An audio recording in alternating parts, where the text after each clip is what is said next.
Sir please एक बार मेरी बात तो सुनिए, प्लीज हाथ छोड़िए। सर 1 मिनट सुनिए तो सही प्लीज।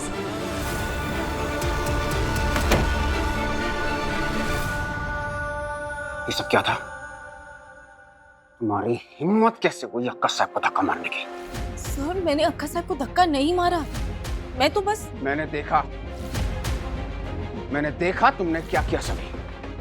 अपने ढंग से नहीं देखा सर, मैंने अक्का साहब को धक्का नहीं मारा। आपने ये भी नहीं देखा कि मेरे साथ क्या क्या बर्ताव किया जा रहा था, मुझे क्या क्या सुनाया जा रहा था, आपने कुछ नहीं देखा। देखा, मैंने सब कुछ देखा, लेकिन तुम्हें तुम्हारी हरकतें दिखाई दी? तुम्हारी हरकतों के बाद तुम्हें क्या लगता है? तुम्हारी आरती उतारनी चाहिए? तुम्हें फूल मालाएं पहनानी चाहिए? I'm sorry।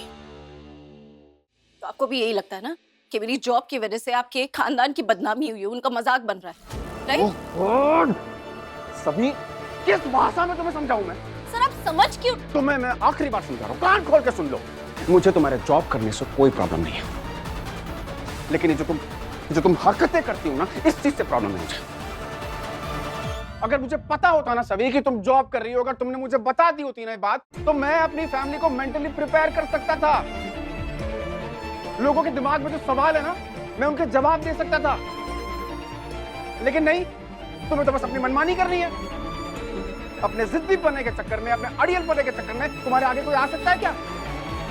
अपना आत्मसम्मान का मान रखने के लिए तुमने मुझसे वो चेक एक्सेप्ट नहीं किया, लेकिन मेरी फैमिली की बेइज्जती हो वो चलेगा तुम्हें? सर मैंने जानबूझ के कुछ नहीं किया, लेकिन आपके परिवार ने जो कुछ भी किया ना वो सब जानबूझ के किया है। मेरे परिवार के बारे में झूठ बोला गया है, ऐसी चीजें छुपाई गई है जैसे कि अगर भोसले परिवार मेरे परिवार का नाम ले लेगा तो आपके खानदान पे दाग लग जाएगा।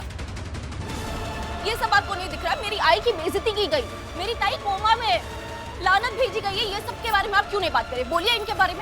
अक्का साहब ने जो कुछ भी किया ना, जो कुछ भी हुआ, वो उनका रिएक्शन था। तुम्हारी हरकतों की वजह से वो गुस्सा हो गई और इसीलिए हमारे परिवार को इतना कुछ सुनाया गया। राव साहब का अपमान किया, हमारे परिवार का अपमान किया। तुम्हें इतनी सी बात समझ में नहीं आ रही है? तुम्हें अपनी गलती का एहसास कैसे नहीं हो रहा है सभी? अपनी गलतियों की जिम्मेदारी लेना सीखो। अगर उतना भी नहीं कर सकती ना, तो कम से कम दूसरे का नजरिया समझने की कोशिश कर।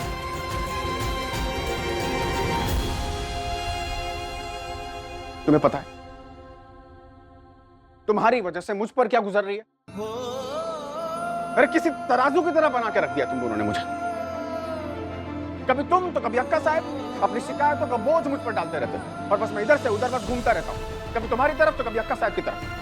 अरे कभी मेरे बारे में भी सोच लिया करो यार, मैं भी इंसान हूं। कभी कुछ भी करने से पहले इतना तो सोच लिया करो कि मुझ पर क्या असर पड़ेगा। पता नहीं कहां फंस गया हूं मैं। कहां फंस गए हो? मैंने आपसे कहा था कि आप मुझसे शादी करो। मैं आपका हाथ पकड़ के घसीटते हुए मंदिर ले गई थी शादी करने के लिए। अपनी मर्जी से, अपनी खुशी से इस घर में नहीं आई हूं सर। ये सब जो कुछ भी हुआ है ना, आपकी वजह से हुआ है। मैं अपनी शादी की बात नहीं कर रहा था। तब समझ क्यों नहीं रहे? बस चलो। तुम्हें हर चीज की डिबेट कंपटीशन लगती है? हाँ, तुम्हें सही गलत से कुछ फर्क नहीं पड़ता, तुम्हें बस बहस करनी होती है हर टॉपिक के बीच में। तुम एक जिद्दी और एहसान फरामोश लड़की हो और तुम सिर्फ अपने बारे में सोचती हो और किसी के बारे में कुछ भी नहीं सोचती। तुम्हें कुछ फर्क ही नहीं पड़ता किसी से। ये सोचते हैं आप मेरे बारे में? आप जानते हैं मैं क्या सोचती हूँ हमारे रिश्ते के बारे में? घुटन होती है मुझे इस रिश्ते में। पता नहीं क्यों वो शादी हुई, क्यों हमने वो फेरे लिए। इनफैक्ट मुझे सपोर्ट करने के बजाय आप। एक सेकंड, क्या कहा तुमने? मैं तुम्हें सपोर्ट नहीं करता? मैंने तुम्हें कब सपोर्ट नहीं किया सर? वाह,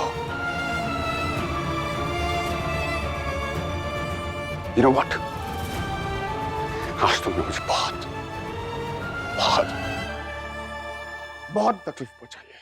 गुम है किसी के प्यार में, सोमवार से रविवार रात 8 बजे स्टार प्लस और डिज्नी प्लस हॉटस्टार पर।